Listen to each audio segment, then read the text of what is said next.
हाँ जी, above, over, under, below इन चारों की चारों प्रीपोज़िशन में एक समानता है और वो समानता ये है कि ये एक ही तरीके का नोशन कन्वे करती है, यानी एक ही तरीके का भाव व्यक्त कर सकती है सेंटेंस में। लेकिन फिर भी ये चारों ही प्रीपोज़िशन सेंटेंस में अलग-अलग तरीके से फंक्शन करती है। क्या डिफ़रेंस है इनमें, ये समझने के लिए कुछ चीज़ें हमें जाननी होगी। जैसे सब्जेक्ट क्या है? सब्जेक्ट सेंटेंस का वो पार्ट होता है जिस पार्ट के बारे में कुछ कहना चाहती है प्रीपोज़िशन। जिस पार्ट के बारे में कुछ इन्फॉर्मेशन देना चाहती है प्रीपोजिशन उसको बोलते हैं हम सब्जेक्ट। लैंडमार्क क्या है? लैंडमार्क सेंटेंस का वो पार्ट होता है जिस पार्ट को गवर्न करती है प्रीपोजिशन। सेंटेंस के जिस पार्ट को सेंटेंस के साथ जोड़ने का काम करती है प्रीपोजिशन उस पार्ट को बोलते हैं हम लैंडमार्क। अब ये चारों की चारों प्रीपोजिशन जो है वो क्या भाव दिखाती है कि सब्जेक्ट की स्थिति क्या है, यानी सब्जेक्ट इस लैंडमार्क के संदर्भ में अगर हम देखें, ये लैंडमार्क है। इस लैंडमार्क के हिसाब से अगर हम देखें तो सब्जेक्ट लैंडमार्क के कहाँ स्थित है।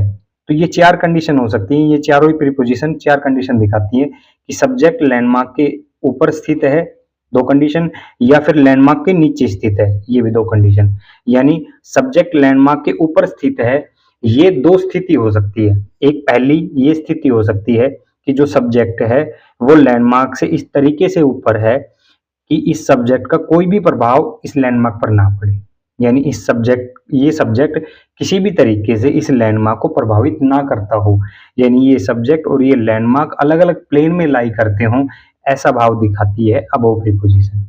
वहीं सब्जेक्ट लैंडमार्क से इस तरीके से ऊपर हो कि इस सब्जेक्ट का प्रभाव इस लैंडमार्क पर पड़ता हो, यानी इस सब्जेक्ट के एक्टिव या इन्फ्लुएंस एरिया में ये लैंडमार्क लाई करता हो। इस सब्जेक्ट का इन्फ्लुएंस एरिया है ये और ये लैंडमार्क इस इन्फ्लुएंस एरिया में लाई करता हो, यानी इस सब्जेक्ट का प्रभाव इस लैंडमार्क पर पड़े, ऐसा भाव दिखाएगी और प्रीपोजिशन।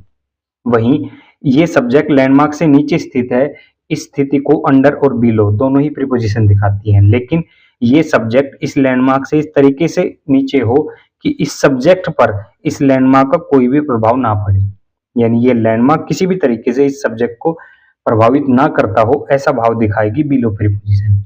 यानी इस लैंडमार्क में और इस सब्जेक्ट में गैप हो, ये दोनों अलग अलग प्लेन में लाई करते हो, ऐसा भाव दिखाएगी बिलो प्रीपोजिशन। वहीं ये सब्जेक्ट लैंडमार्क से इस तरीके से नीचे हो कि ये सब्जेक्ट इस लैंडमार्क के इन्फ्लुएंस एरिया में लाई करता हो, इस लैंडमार्क का पूरा प्रभाव इस सब्जेक्ट पर पड़े, ऐसा भाव दिखाती है अंडर प्रीपोजिशन।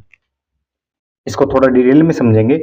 जैसे the action of public officials must be above suspicious. अब सस्पिशन जो है ये यहाँ पर लैंडमार्क है, ये लैंडमार्क यहाँ ये इसका ग्राफ है इस लैंडमार्क